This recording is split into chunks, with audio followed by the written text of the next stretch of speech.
la direction de Sciences Po a capitulé. C'est-à-dire qu'ils se sont couchés devant des revendications extrêmement scandaleuse. Est-ce que vous imaginez dans les revendications, c'est-à-dire arrêter toute collaboration avec des universités ou des entreprises israéliennes, mais c'est scandaleux, vous imaginez. D'abord, d'une part, il faut arrêter de parler des Palestiniens comme seulement de religion musulmane, parce que vous avez énormément de Palestiniens, et surtout au Proche-Orient, de Palestiniens qui sont des chrétiens. Merci, voilà. Donc j'ai bien fait de le citer.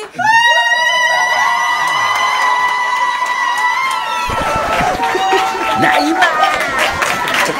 Et puis, vous savez, j'ai eu la chance de partir deux fois en Israël pour rencontrer notamment, on a rencontré les artisans de la paix. Ah ben, elle est bonne celle-là. On a rencontré effectivement des Juifs pour la paix et des Arabes israéliens pour la paix et des Palestiniens. On a été même à Ramallah, on a été en Cisjordanie, etc. Et c'était extrêmement intéressant parce que, en fait, dont parlait, je pense, Harold, c'est qu'aujourd'hui, vous avez aussi des Israéliens, des Juifs qui veulent tout simplement la paix, qui veulent des États. D'ailleurs, rappelez-vous, s'il y a eu les accords d'Oslo, c'est qu'à un moment, vous avez eu deux entités, c'est-à-dire les Israéliens et les Palestiniens qui voulaient faire la paix.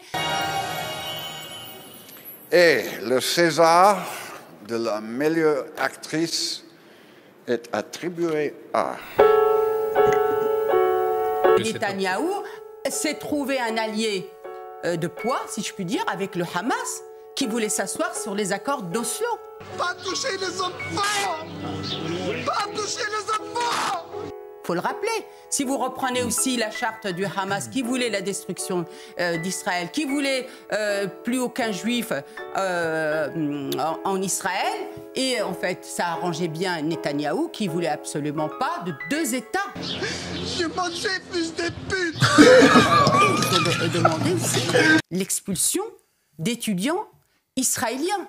Vous imaginez, ils ont aussi empêché l'entrée de certains Français du fait de leur judaïté. Aujourd'hui, ce qui se passe à Sciences Po sur cette situation extrêmement grave et va donner lieu à différentes dérives. Parce que c'est un signe fort, très négatif qui est donné aujourd'hui. Vous imaginez si on demandait ça pour d'autres pays avec lesquels nous avons, nous, notamment la France, des difficultés. C'est moi, François! Ah oui, pardon. François le Français! Oui, pardon. Je suis la France! Bon, on reviendra tout à l'heure sur ce qui s'est passé aussi avec les journalistes de CNews. Oh, j'ai envie de me foutre un truc dans le fion! Oh, les bâtards.